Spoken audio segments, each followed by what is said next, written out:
Thank you for watching and welcome today on the I Am in Amsterdam video show. My name is Annemarie Koppenaal and today I'm interviewing Christa Atwood, who is an expert on all financial levels, and she is doing anything from private equity to companies to anything that needs any financial advice, financial support. She also owns a sport management company, and I'm just really interested to hear from you. Welcome today, Christa. Thank you, Annemarie, and thank you for having me. Well, that's all. You're so welcome, because I just know there is a world of wisdom to be pulled from you. So that's, of course, what we're gonna try to extract today.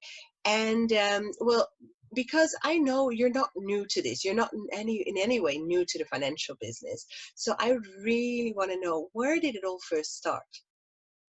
Okay, now it's always a challenge when anyone says, where did it start?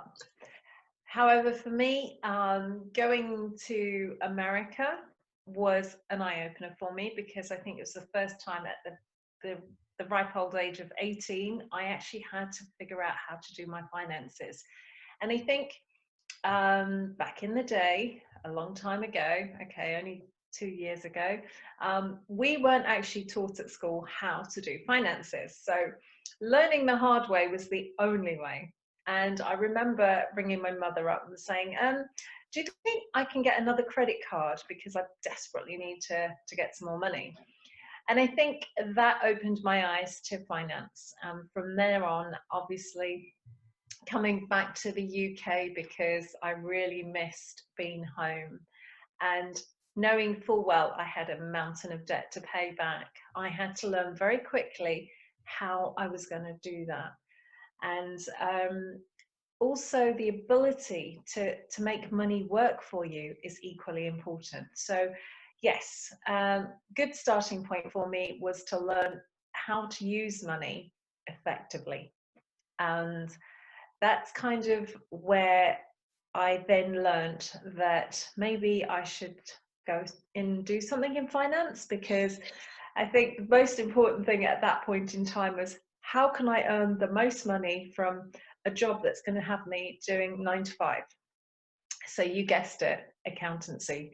So I went along and I became an accountant as a result. That also changes a little bit as the story goes on. My life was completely turned around when I applied to become an accountant in a firm, when I was told, young lady, your personality, and I will never forget it, doesn't fit. So I kind of like took a step back and I thought, well, that's great. I've got business head now and I know how to do finance. I know how to make a balance sheet work, but I hadn't learnt the finesse of why you would do this. So being an auditor, learning all the different skills that you need to run a business is really key. And if you ask any business person, knowing your numbers is absolutely live or die kind of scenario for your business. So that's important. So my journey then takes me into marketing. So I actually switched and became a marketeer. So having my marketing degree as well was kind of interesting, because now I've got creativity mixed in with a business head. So where did it all start? It's an interesting, complex, but learning as I went along was really, really important for me. Mhm. And then if we follow your footsteps, because you're saying, so you went from this personal experience with loads of debt on one hand, and on the other hand finding out how to make money work for you through accountancy, through then being told by a guy in an awesome firm that you wanted to work for, like, lady, you're not fit into any kind of firm. Then you went into accountancy, but then you went to marketing. And then how did these two meet, or how did these two find an equal balance in your professional life afterwards? It's interesting, because then I did the corporate route, which meant that I didn't have to use any of those skills. I learned to be quite crafty and embed myself as I was going through life in a company that supported pretty much anything you wanted to do. And I found myself using my marketing to a greater degree, and also secretarial skills that I learned before I'd gone to America. So I was using that side of my brain a lot more than I was the financial side. I just didn't need to do it. And I enjoyed that pretty much more so because I was bringing up a young family at that point in time. So it was very good for me to be able to have that step back and not have that pressurized role. Mm-hmm. But having said that, I learnt in between. I've been an auditor, so just doing odd jobs and learning how to manage your life while you're still in a corporate world, which was important to me at the time.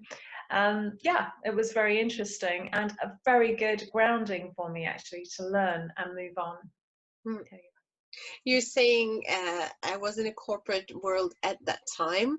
This implies to me that somewhere along the route, following up on that, you changed.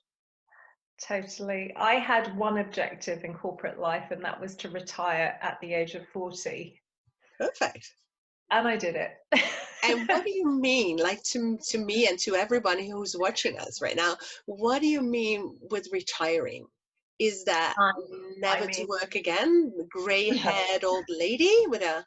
I'd love to have been able to hit that, but no, that was a milestone for me personally.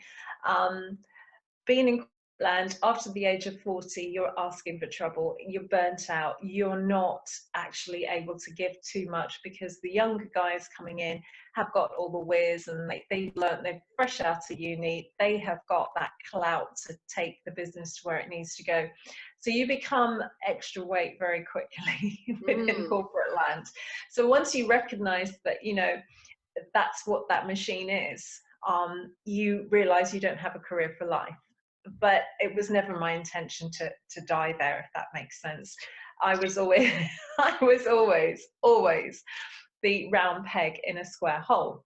You So felt you didn't really fit. You never fit it in, really. No. I was far too, sorry. You were far too what? Far too much of an entrepreneur. So I was going to ask you, because what was it then that was different? So you were entrepreneur, you were also entrepreneurial within the corporate world, maybe? Maybe that's what made you stand out in a way, but also made you trouble in another way. Because you didn't fit in those management teams. They were like, what do we do with the troublemaker. Were you, really? Often called in, what are you doing? Upsetting everyone and rocking the boat. Well, it's what it should be. No, we can't afford it. We're not doing it. Really? So yeah, I think when you're not in control of things that you can see that shouldn't be a certain way, and when you're passionate about what you want in life, you go and get it. And I think for me, that was very strong. And I knew that I had a short career in corporate world, but that was to my advantage, definitely. Yeah, because you said it was your milestone, it was your goal to attain, and you attained it. So you retired from the corporate world by 40, but life didn't stop. The earth did not come to a standstill. And what happened to Christa Atwood afterwards? Okay, I'm so entrepreneurial that I didn't do one thing. I started about 6 different businesses in sort of a short space of time, and literally watched some of them grow, some of them fall, some of them peak and trough. So it was a case of always making some money, always at some point in time, and just moving very quickly, because some businesses are cash cows, some are longevity, some are built to sustain. And literally it was the beginning of the online work, and it was so far still in the dark ages really, and very slow.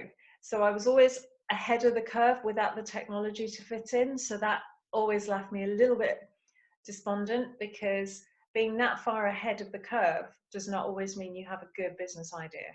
Mm-hmm. And learning the hard way is good, very good.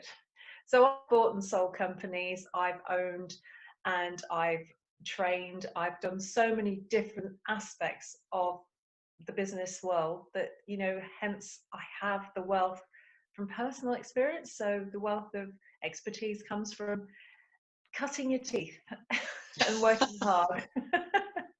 I can totally see that. And so, what is then there for you now? Because I know you've been on a quite exciting adventure the last 1-2 years. So where did that lead you? Where are you right now? Yeah, so where I am now is with my current company, which is Swiss Financial Partners, and we really work to helping other companies, which for me personally, I feel I've found my niche. This is about helping people, and very much my passion fits in with my ethos, fits in with what I want the world to be a better place. And Nice. if my clients succeed, I succeed. If I can't give them what they need, then I've failed them, and that isn't where I like to be. Yeah. So my drive and my passion is all about making the person that comes to me better off. And from that point, I have a lot more to offer. Um, so will I ever retire? Who knows? But this is really driving me right now and making me incredibly happy. And in that process, I'm also working with a sports management company, as you mentioned. And with that, I'm helping this fledgling company grow. So it's a startup. So something I'm passionate about as well. I love doing startups. So it's a way for me to measure how well I've done over the years, if you like. And it's a rewarding, satisfying thing to do, to watch something grow, and then you kind of give it wings and you can sit back. Yeah, and you watch it So fly. watch it fly. That's the plan. Beautiful, beautiful. Uh, And so with let's go a little bit to Swiss Financial Partners, what you guys are doing there, and then afterwards I also want to skip over to your ideas and some of your ideas and views on personal finances. And I know that in later videos you're going to update us on both the corporate side of finances and the personal side of finances. But I want to tip on both of them so that our viewers know what to expect, what they might expect from us, from you, what your view is on things. So if we go to the corporate finances, what you're doing with the Swiss Financial Partners, could you enlighten us a little bit? But please keep it in a way that people like me can understand. Okay, I'm not going to use any technical jargon because you know what? I don't believe in speaking down to people. I speak at their level. So I've always done that. I love that. So there's no point me going into financial reports and giving you this, that, and the other. It doesn't mean anything to you.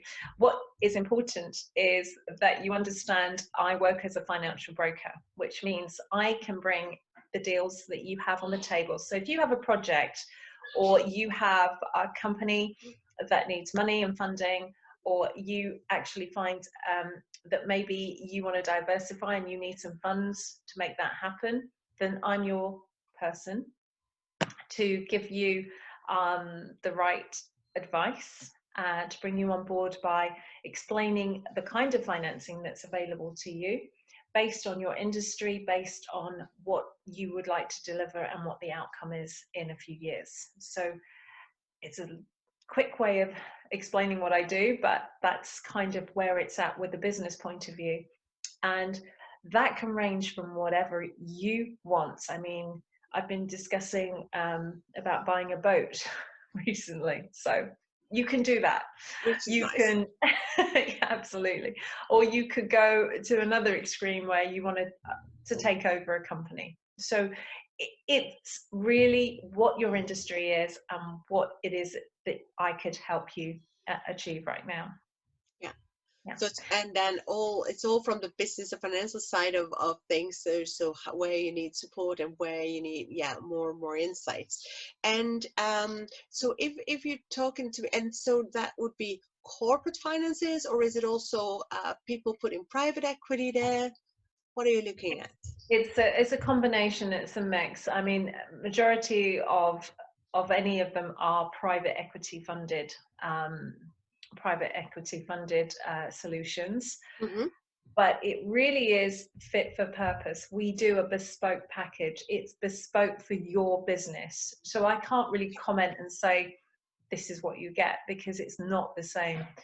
We take each case individually, You may and really make it tailor-made, made to it measure. is tailor made and it's made to measure. So we line you up with the proper investors that will support you and your business. So it's not just a case of here's some money. This is about, if you need support in just the business itself in general, we would try and align you with somebody that can do that for you. Mm. So we do our best to do a real best fit Yeah, for to that. really make that fit your company or your needs at that moment. And if we turn that around, if I would be a private equity investor, why would I invest with you? Because we have a 95% success rate. We do this Sounds nice. because we love to help people. It's our names that go on there. We take the fall for our clients either way. And so when you're personally involved and putting your neck on the line, we have to make sure that it's as tight as it possibly can be. And yeah, reputation goes before it. We've been in business for over 30 years, not me personally, but the business has been going, and we just recently registered to the UK. So big changes and fun things coming down the line. Hmm. That is, I'm just also picking up something you're saying, recently registered to the UK. Do you work, so definitely you work in the UK, but do you work European, globally? What's We're your we're brand? international. Sorry, I really, some things you just forget. We're international. We're based in New York, London, Geneva, Hong Kong. So we're right across the globe. I would say, yeah, that could be, yeah, if wherever you're based or your company is based, definitely you would have some input. And We have associates, yeah, all around the world. Yeah. lovely, lovely to hear. And I also, when I was speaking to you the other day, Christa, we were also getting into, so we're talking about private equity. So these are people that really have, in a way, they have loads of money maybe, or at least people who are wanting to make their money work for them. And here you see we're making a switch a little bit to personal finances. And I know, because this is a subject that is close to your heart as well, Mhm. partly coming from that early experience when you were 18, 19 years old, and when you had this personal experience of going to the States, getting a credit card, and as I understood, getting maybe more than one credit card. And what at first seemed, each credit card was giving you a line of credit, which seems to you a bag full of money that you could spend. However, at the end of the day, you found out that it was a line of credit, so all the money that you spent had to be paid back in a way. And so, speaking of personal finances, um, what is something you would want to say about that? First thing, if you have a credit card and you owe money on it, cut it up. I mean, Just cut cut it it right up. through. Okay, Cut cool. it up. So you can't spend anymore. Secondly, the other way to get yourself out of debt is never spend on anything that you don't have in your bank account. So that's another top tip. So if you've cut your credit card and you only spend what's in your bank balance, that's the only way to get through this. Then make sure that you always put 20% aside out of the 100% that you get, purely for a rainy day, as we say in England. But the day that you don't have any money coming in, you can go to your reserve. So And you're as an saying that of 20 of anything that you get, so 20 of your paycheck or 20 of what you earn as profit as an entrepreneur, is that what you're getting at?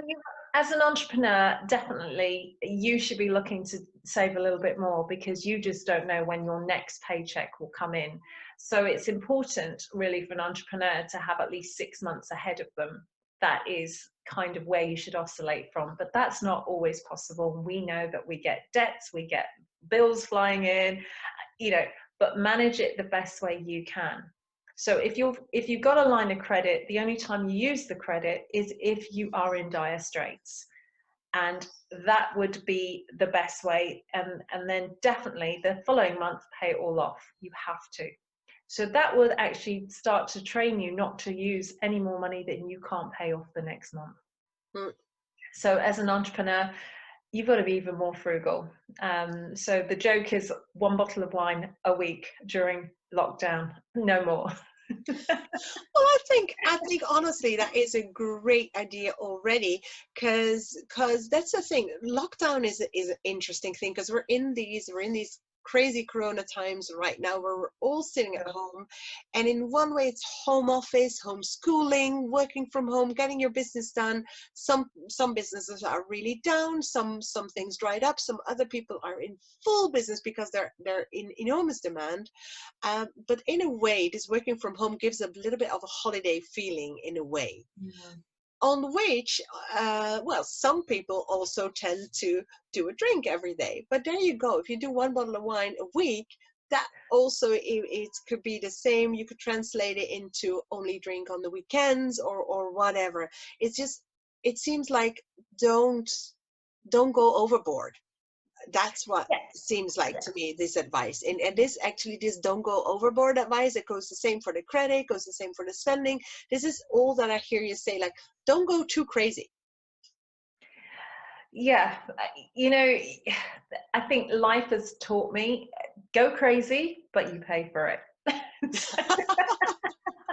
So, then if you pull back, you have got some resistance to times like this, and where you know that you will struggle because you've not got the paycheck coming in, or the paycheck's coming in but you're not sure when. So there's all of that ambiguity, and it's really, really important that you're careful Yeah. and don't go mad when the world's already going mad. I think that's my parting message. Well, that would be a lovely parting message, and I hope to hear more from you, and we'll definitely hear more from you, because you said you're willing to share more things. We talked more about private finances, about what can I offer the world, what is it that I can offer, and another thing that we talked about is about having different income streams, and I think this is a very, very wise words. I really adhere to them myself as well, and they really make you feel more comfortable in uncomfortable times. Let's put it that way. Yeah.